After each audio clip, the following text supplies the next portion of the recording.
예수 그리스도의 나심은 이러하니라. 그의 어머니 마리아가 요셉과 약혼하고 동거하기 전에 성령으로 잉태된 것이 나타났더니 그의 남편 요셉은 모든 사람이라 그를 드러내지 아니하고 가만히 두고자 하여. 이 일을 생각할 때에 주의 사자가 현몽하여 이르되 다윗의 자손 요셉아 내 아내 마리아 데려오기를 무서워하지 말라. 그에게 잉태된 자는 성령으로 된 것이라. 아들을 낳으니 이름을 예수라 하라. 이는 그가 자기 백성을 그들의 죄에서 구원할 자의 힘이라 하니라.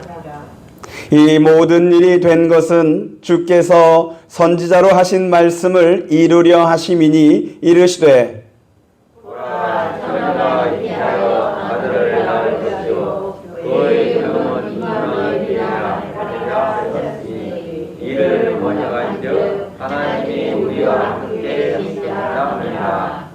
요셉이 잠에서 깨어 일어나 주의 사자의 분부대로 행하여 그의 아내를 데려왔으나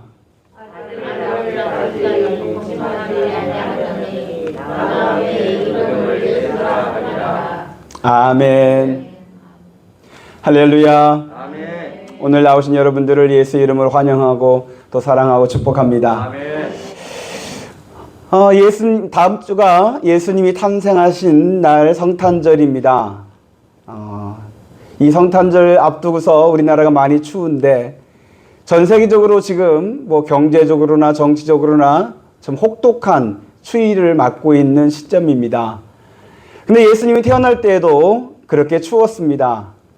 그래서 예수님은 그 추운 날에 또 나라적으로도 추운 때 그리고 일반 집이 아니라 동굴, 말들이 살고 있는 마국간의 그 말구에서 예수님이 태어나셨습니다. 그런 예수님께서 어두운 세상에 빛이 되어 주셨습니다. 그리고 추운 세상에 따뜻한 사랑을 베풀어 주셨습니다. 그리고 가장 낮은 곳에서 오히려 하나님께 영광을 드렸고 세상에는 평화를 주셨습니다. 그래서 예수님의 탄생이 복음입니다. 예수님의 탄생을 기뻐하는 자에게는 하나님의 영광이 임하고 또 평안이 임할 줄로 믿습니다. 예수 탄생의 이 복음은 특정 나라 어느 시대에만 적용되는 것이 아니라 세계 모든 열방과 모든 세대에 기쁨이 되는 복음인 줄로 믿습니다. 이제 한 주간 남았습니다. 여러분 한 주간 예수님을 많이 묵상하시고 많이 바라보시고 예수 그 이름을 많이 부르시면서 예수 탄생을 맞이하고 또 예수 탄생의 복음을 이웃에게 알려주시기를 부탁을 드리겠습니다. 우리만 기뻐하는 성탄절이 아니라 모든 사람들이 기뻐하고 즐거워하고 아기 예수의 그 성탄의 그 구원이 그 은혜가 온누리에 펼쳐지는 그러한 성탄절이 될 수 있게 되기를 소망합니다. 자, 오늘 말씀은 예수님의 태어나심을 말씀해 주시는 말씀입니다. 18절 말씀 보겠습니다. 18절이요. 시작. 예수 그리스도의 나심은 이러하니라. 그의 어머니 마리아가 요셉과 약혼하고 동거하기 전에 성령으로 잉태된 것이 나타났더니. 아멘. 예수님은 성령으로 잉태되셨습니다. 할렐루야. 예수님이 성령으로 잉태되었다는 말은 예수님이 하나님의 아들이시란 얘기입니다. 비록 사람의 몸으로 사람의 그 몸을 통하여서 이 땅에 오셨지만 그러나 그 씨는 사람이 아니라 여호와 하나님이시였기에 하나님의 아들이라는 것을 말해주고 있습니다. 하나님이 세상을 이처럼 사랑하사 독생자를 보내주셨습니다. 근데 하나님께서 보내주신 그 독생자 하나밖에 없는 그 외아들이 바로 예수 그리스도입니다. 그래야만 예수님이 모든 인류를 대표할 수 있는 그런 분이 되시기 때문에 그렇습니다. 성경에는 이 세상 모든 세대를 모든 열방을 다 통일해서 대표하는 사람이 두 사람이 있습니다. 한 사람은 모든 인류의 시작이 되는 아담입니다. 시작이기 때문에 대표가 될 수 있겠죠. 그런데 이 아담은 하나님의 말씀에 불순종함으로 말미암아 죄가 세상에 들어오게 되는 그 시작점이 되고 말았습니다. 그리고 이제 아담 이후에 아담의 씨를 통하여서 태어나는 모든 인류의 사람들은 죄 아래서 태어나고 죄 가운데 살다가 죄의 심판과 저주를 받아 사망에 이르는 그런 운명이 되고 말았습니다. 이것이 원죄라고 합니다. 그런데 하나님은 우리를 외면할 수 없지요. 하나님이 직접 창조하신 피조물이고 하나님 보시기에 좋았다라고 2번씩이나 하시면서 감탄하실 정도로 잘 만들어진 작품이 저와 여러분들이기에 비록 죄로 더럽혀졌지만 하나님은 그 더럽혀진 죄를 씻고 싶으셔서 온 인류를 대표하는 또 하나의 사람을 하나님께서 세우셨습니다. 그분이 바로 예수 그리스도입니다. 아멘. 그냥 사람으로 남기기에 하나님의 아들이 직접 오셔서 모든 세상, 모든 사람들을 대표하게 됩니다. 인류를 대표했던 아담은 하나님의 말씀에 불순종해서 모든 인류가 죄 가운데 빠지겠다면 하나님이 세우신 또 하나의 사람 예수 그리스도는 하나님의 뜻에 죽기까지 복종하심으로 온전히 순종하심으로 하나님의 구원의 문을 열어주셨습니다. 아담 이후의 사람들이 다 죄 가운데 태어나고 죄 가운데 살다가 죄의 심판을 받는 것이 정해진 것이라면 하나님이 정하신 또 하나의 사람 예수 그리스도를 통하여서는 하나님의 구원을 받게 됩니다. 아멘. 죄를 사해지게 되고 하나님의 자녀가 되고 영생을 약속받게 됩니다. 아멘. 이것이 예수 안에서 저와 여러분들이 받았고 받고 있고 앞으로 주어지는 구원의 내용들입니다. 아멘. 그래서 예수님은 비록 사람으로 오셨지만 사람의 씨가 아닌 하나님의 씨로서 성령으로서 하나님의 아들로 이 땅에 오셨습니다. 그리고 예수님은 이제 우리의 죄를 사해주기 위해서 속죄제물이 되어주셨고 화목제물이 되어주셨는데 그런데 여러분 구약에서 이 속죄제와 화목제물의 그 제물은 양이나 염소나 비둘기나 송아지나 소나 이런 것들로 제물되어지는데 그런데 이 제물들은 효험이 딱 한 번이에요. 그 제사를 드리는 그 사람이나 그때에만 효험 있고 또 다시 죄를 지으면 다시 또 제사를 드려야 돼요. 그래서 예루살렘 성전의 그 제단에는 계속 제사 드리는 그 동물의 그 울음소리 그리고 태우는 연기 소리가 끊이질 않은 거예요. 계속 드려야 하니까. 그런데 하나님의 아들인 예수 그리스도는 온 인류를 대표해서 단 한 번의 희생 제물이 되어주셔서 우리에게 영원한 구원을 주셨어요. 아멘. 그것이 하나님의 아들이기 때문에 가능했던 거예요. 그래서 예수의 구원은 변함이 없어요. 흔들리지 않아요. 하나님께서 되돌리지 않으셔요. 할렐루야. 아멘. 여러분 이것이 저와 여러분에게는 놀라운 구원의 은혜지요. 예수 믿고도 죄 짓는 사람들 많이 있어요. 그런데도 하나님의 구원은 후회함이 없어요. 되돌리지 않아요. 우리의 죄보다 하나님의 아들이신 예수 그리스도의 보혈의 능력이 더 크기 때문에 그래서 저와 여러분들이 구원의 확신을 가질 수 있는 거예요. 아멘. 네, 여러분들 머릿속에 아마 이런 생각이 들지도 몰라요. 그러면 예수 믿고 그 신앙생활 하면서 마음대로 죄 짓고 살면 되겠네요? 어떻게 될까요? 예수 믿고 그냥 마음대로 살면 되겠죠? 그래도 하나님 다 용서하시죠? 맞아요. 용서하셔요. 다 덮으셔요. 이론상으로는 이게 맞아요. 그런데 실제는 안 돼요. 예수를 믿으면 제 안에서 여러분 안에서 변화가 일어나요. 어떤 변화냐? 내 안에 계신 예수님이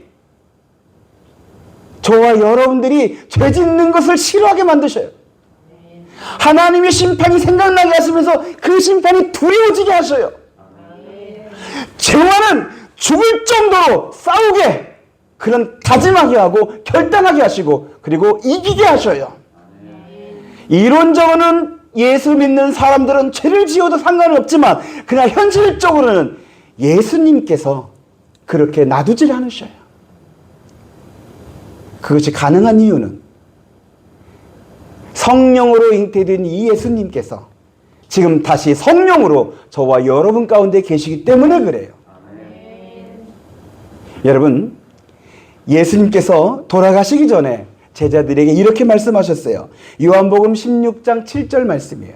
한번 보세요. 요한복음 16장 7절 앞에 화면 보시기 바랍니다. 시작. 내가 떠나는 것이 너희에게 유익이라. 내가 떠나지 아니하면 보혜사가 너희에게로 오지 아니할 것이요 가면 내가 그를 너희에게로 보내리니. 아멘. 여러분, 예수님께서요 이렇게까지 말씀하신 거예요. 내가 떠나는 게 너희에겐 유익이다. 그러면 내가 가면 보혜사 성령을 너희에게 보내줄 것이다. 근데 내가 가지 않으면 보혜사가 안 온다. 그러니까 내가 가는 게 너희에게 유익이다라고 예수님이 말씀하셔요. 그 정도로 예수님께서 보내주시는 보혜사 성령님이 정말 복된 거예요. 성령님이 우리 가운데 임하시는 것도 복음이에요. 은혜예요. 근데 여러분, 그 성령님은 누구시냐? 예수 그리스도의 영이에요. 성령으로 잉태되신 예수님, 성령으로서 성령이 육신되어 우리 가운데 사셨던 예수님, 다시 십자가에 죽으셨지만 부활하셔서 승천하시고 영원히 살아계시면서 세상의 모든 사람들에게, 하나님의 백성들에게 다시 영으로서 임재하시는 분, 그분이 바로 성령 하나님이십니다. 여러분, 성령 하나님이 임재하시면 성령 하나님은 저와 여러분에게 믿음을 주셔요. 성령 하나님은 저와 여러분들을 거듭나게 하셔요. 성령 하나님은 우리에게 은사를 주셔서 사명 감당하게 하시고, 성령 하나님은 저의 성품을, 여러분들의 성품을 바꾸셔서 성령의 열매 맺게 하시고, 성령 하나님은 우리가 하나님의 나라에 이를 수 있도록 도우시며 인도하시며 지켜주십니다. 그래서 예수님이 내가 떠나는 것이 너에게는 더 유익이다라고 말씀하실 정도예요. 떠나셔서 하나님의 나라, 그 하나님의 보좌 우편에 계시지만 다시 영으로서 각자의, 저의 심령에, 여러분의 심령에 성령 하나님이 임하시는 것이 유익이요 복이요 은혜인 줄로 믿습니다. 그래서 여러분, 예수 성탄절은 그냥 과거형이 아니에요. 여러분, 예수님의 성탄절은 지금으로부터 2022년 저 이스라엘의 베들레헴에서 태어난 과거의 한 사건을 기억하면서 기념하는 그런 행사만은 아니에요. 물론 과거에 있었던 일이지만, 그러나 성령으로 오신 예수님께서 다시 성령으로서 제 안에 여러분에게 오시는 것도 성탄이에요. 그래서 예수님의 성탄은 현재형이 되는 거예요. 저는 소망합니다. 여러분, 신앙생활 여러분의 의지로, 여러분의 결단으로만 하지 마시고 여러분 안에 계시는 성령 하나님의 이끄심으로, 성령 하나님의 도우심으로, 성령 하나님의 역사하심으로 신앙생활 하실 수 있게 되기를 축복합니다. 그렇게 될 때 이 땅에, 예수님이 이 땅에 계셨던 그 은혜뿐만 아니라 성령 하나님으로서 약속하셨던 그 은혜와 은총이 저와 여러분들이 받게 되고 누리게 되면서 그렇게 신앙생활 할 줄로 믿습니다. 그리고 이 마을 주민들, 제가 볼 때는 이 마을 주민들은 갈대 같아요. 휘긴을 하는데 부러지진 않아요. 대답은 하는데 오지는 않아요. 한두 번은 오는데 계속 오진 않아요. 즐겨요. 여러분, 그렇게 이런 분들 상대할 땐 사람의 생각과 사람의 열심과 노력을 하면요 지쳐요. 그리고 포기하게 들겠죠. 저들은 구원 못 받을 사람이라고 오히려 버릴 수도 있어요. 그러나 하나님은 그거 원하시지 않아요.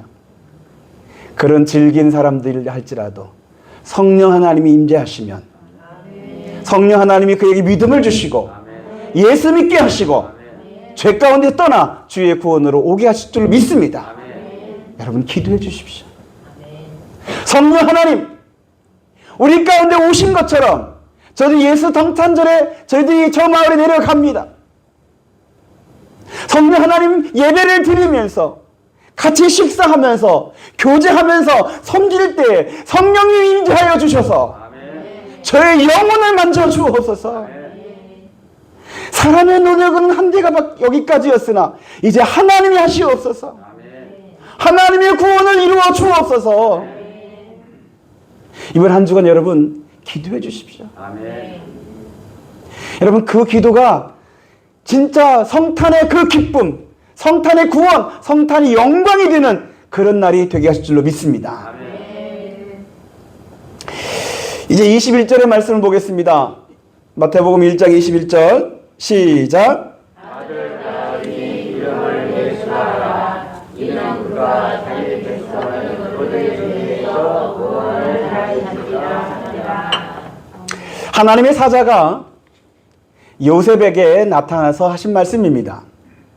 요셉이 아직 결혼하지 아니한 결혼을 약속한 처녀였던 마리아가 임신했다는 소식을 듣고 그냥 저를 쳐서 죽이거나 그러지 아니하고 가만히 끊고자 하였다라고 했습니다. 그런 생각하고 있을 때 주의 사자가 요셉에게 나타나서 이 아이는 성령으로 잉태된 것이다라고 다시 한번 말씀해 주시고 그러면서 이 아이는 아들인데 그 아들의 이름을 예수라 하라고 알려주십니다. 직접 하나님께서 이름을 지어주십니다. 하나님께서 지어주신 그 이름은 바로 예수입니다. 성도 여러분, 하나님이 지어주신 그 예수 그 이름에는 비밀이 있어요. 그 이름을 믿는 자가 구원을 받아요. 그 이름을 부르는 자가 은혜를 받아요. 이건 세상은 알 수도 없고 세상은 이해할 수 없는 신비한 비밀이에요. 하나님께서 지어주신 이름이에요. 하나님께서 예수란 이름을 왜 지어주셨을까? 첫째로는 하나님이 아버지시기 때문에 그래요. 하나님께서 독생자를 세상에 보내시면서 이 아이는 내가 부모다라고 알려주면서 아이의 이름을 지어주신 거예요. 그리고 하나님께서 예수란 이름을 지어주셨는데 더 중요한 것은 하나님께서 지어주신 그 예수란 이름의 뜻이에요. 하나님이 뭐라고 말씀하시냐면은 이는 자기 백성을 저희 죄에서 구원할 자이심이라 라고 하나님께서 그 뜻을 알려주십니다. 원래 예수란 이름의 뜻은 구원자라는 뜻이에요. 구약에서 그 이름과 같은 이름이 여호수아라는 이름이 있어요. 여호수아가 히브리어고 예수가 헬라어예요. 같은 뜻이에요. 그런데 그냥 구원자 하지 아니하고 그들의 자기 백성을 그들의 죄에서 구원할 자라는 그런 뜻을 하나님께서 붙여주셨어요. 이게 예수님의 이 땅에서의 사명이기도 하고 그리고 예수님이 어떤 분이신가를 알려주는 말씀이기도 합니다. 저와 여러분들이 예수 그 이름을 부를 때 그 뜻을 생각하셔야 돼요. 예수님은 자기 백성을 구원하시는 분이에요. 한번 따라서 해주시기 바랍니다. 예수님은 자기 백성을 구원하신다. 여러분 여기서 우리가 눈에 들어오는 단어가 있다면 구원이라 할 수 있겠는데 그러나 오늘 저는 강조할 점이 자기 백성이에요. 예수님은 아무나 구원하지 않으시더라고요. 하나님께서 분명히 말씀해 주셔요. 자기 백성을 구원하신다. 이것을 바꿔 말하면 예수를 믿어 구원을 받은 저와 여러분들은 예수님의 백성이라는 얘기예요. 믿으십니까? 그래서 저와 여러분들이 예수 그 이름을 부를 때 이 고백을 하는 거예요. 우리는 예수님의 백성입니다. 예수님이 우리의 왕이십니다. 한번 따라서 해주시기 바랍니다. 예수님이 왕이십니다. 여러분, 대한민국은 민주공화국입니다. 제가 설교 준비하기 위해서 이 헌법을 인터넷에서 검색해 보니까 헌법 제2조에 대한민국은 민주공화국입니다라고 그렇게 딱 명시되어 있더라고요. 민주공화국이라는 것은 국민이 이 나라의 주인이라는 얘기예요. 주권이 국민에게 있다는 얘기예요. 그렇다면 여러분, 하나님의 나라는 민주공화국일까요? 아니면 군주제일까요? 뭔가 여러분들은 지금까지 민주공화국이 좋았고 군주제는 뭔가 좀 나쁜 걸로 생각됐겠죠. 그런데 성경에서는 분명하게 말씀합니다. 하나님의 나라는 군주제예요. 하나님의 나라는 하나님이 왕이셔요. 아멘 소리가 별로 마음에 안 드신 것 같은 소리가 나왔는데 어쩔 수가 없어요. 하나님이 왕이셔요. 그리고 하나님의 아들이신 예수의 통치를 받아요. 그런데 여러분, 군주제에서 이런 비밀이 있더라고요. 우리나라 고려나 조선의 역사에 연구한 사람들이 얘기를 공통적으로 하는 얘기가 있어요. 뭐냐면 그때에 군주제 때에 왕권이 강화되고 왕이 나라를 바르게 통치하게 되면 백성들이 평화롭더라는 거예요. 신하들이 득세하면 오히려 백성들이 나라가 혼란스럽고 백성들이 괴로움을 당해요. 그런데 왕이 바르게 서 있고 왕의 통치가 나라에 전반적으로 잘 뻗쳐지면은 나라가 평안하고 백성들이 안전하다는 거예요. 이게 군주제의 특징이에요. 제가 왜 이 이야기를 할까요? 이거 역시 하나님 나라에서도 마찬가지예요. 예수님이 나의 왕이심을 인정하고 예수님의 그 다스리심을 받는 사람에게는 예수의 평안이 임해요. 그 왕의 은혜가 임해요. 그런데 그냥 민주주의 이것이 너무 우리가 익숙해지다 보니까 내가 내 인생의 주인인 것처럼 생각하고 그냥 하나님은 예수님은 나를 그냥 돕는 정도의 사람으로 생각하고 그렇게 신앙생활 하는 분들은 왕이신 예수님의 그 통치의 은혜를 그 통치의 그 평안을 누리질 못하더라고요.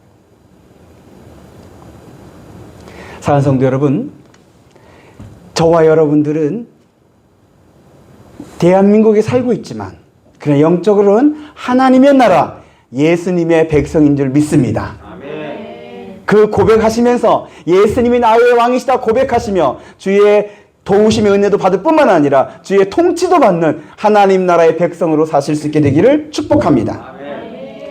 그리고 이제 23절의 말씀 보겠습니다. 23절이요. 시작.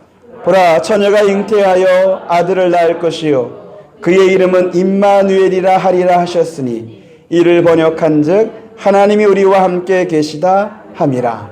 아멘. 하나님은 이 아이의 이름을 예수로만 끝내지 않으셨습니다. 예수님이 태어나기 800년 전에 이사야가 예언했던 처녀가 잉태하여 아들을 낳을 것이니 그 이름을 임마누엘이라 하리라는 이 말씀을 다시 한번 기억나게 하시면서 이 아이는 임마누엘이다라고 말씀해 주십니다. 그 뜻은 하나님이 우리와 함께 하시다입니다. 다시 말해서 예수님은 우리와 함께 하시는 하나님이십니다. 아멘. 한번 따라서 해주시기 바랍니다. 우리와 함께 하시는 하나님. 그런데 여러분, 저와 여러분에게는 세상은 알 수 없는, 세상은 이해할 수 없는 비밀을 갖고 있어요. 그 비밀이 예수예요. 우리 가운데 함께 하시는 하나님.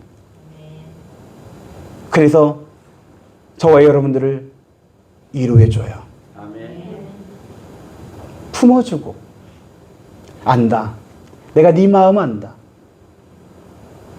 힘들지? 내가 안다. 아프지? 내가 안다. 말씀해 주시면서 끌어안아주고 우리의 손을 붙잡아주고 우리를 일으켜 세워주셔요. 그래서 세상 사람들은 도대체 예수 믿는 사람들은 이상하다고 그래요.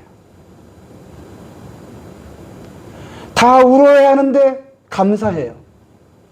절망하는데 일어서요. 그리고 역전시키더라고요. 날 때부터 소아마비였던 손명희 씨라는 분이 계셔요. 이분은 소아마비, 뇌성마비라 해서 말도 못하고 또 손과 발도 제대로 쓰지 못하는 분이에요. 근데 이분이 예수를 믿고 예수님과 함께 신앙생활을 하면서 하나님 은혜를 많이 받아요. 그러면서 정말 주옥 같은 시를 많이 써서 우리 기독교의 많은 성도들에게 은혜를 끼치는 분이에요. 이분이 이렇게 말을 했어요. 예수 그 이름 나는 말할 수 없네. 그 이름 속에 있는 비밀을. 이분이 왜 예수님 그 이름을 말할 수 없다라고, 예수님 그 이름이 비밀이라고 말했냐면 세상은 알 수 없기 때문에, 세상은 이해하지 못하기 때문에 예수 그 이름이 나에겐 비밀이다라고 말하고 있어요. 그러면서 이분이 뭐라고 시를 썼냐면, 자기는 비록 소아마비고 뇌성마비고 이렇게 몸이 다 무너졌지만 그러나 하나님에 대해서 뭐라고 말하냐면 하나님은 공평하시다라고 말을 해요. 하나님은 세상이 알 수 없는 은혜를 내게 주셨기 때문에, 세상이 누릴 수 없는 복을 내게 주셨기 때문에 하나님은 공평하시다라고 고백을 해요. 사랑하는 성도 여러분, 예수님은 하나님의 은혜와 은총과 구원과 복을 안고서 우리에게 오셨어요. 우리와 함께 하시는 하나님이셔요. 그 예수님과 동행해 보시기 바랍니다. 그 예수님으로 충만해 보시기 바랍니다. 세상이 알 수 없는 평안을 누리게 될 것입니다. 주님의 따뜻한 위로를 받게 될 줄로 믿습니다. 오늘 이 예배가 주님의 위로가 있는 예배가 되게 하신 것처럼, 여러분들이 세상 한가운데 살고 있지만 여러분과 함께 하시는 예수 그리스도로 말미암아 임마누엘 하나님의 그 은혜로 말미암아 따뜻한 하나님의 위로와 사랑을 경험하며 신앙생활하게 될 줄로 믿습니다. 예수 성탄이 이런 날이고, 그리고 그 성탄이 지금 제 안에, 여러분 안에 이루어지고 있는 줄로 믿습니다. 그리고 이 성탄이 이 마을 주민에게 또 세계 열방에 다 이루어지기를 우리 주 예수 그리스도의 이름으로 축복합니다.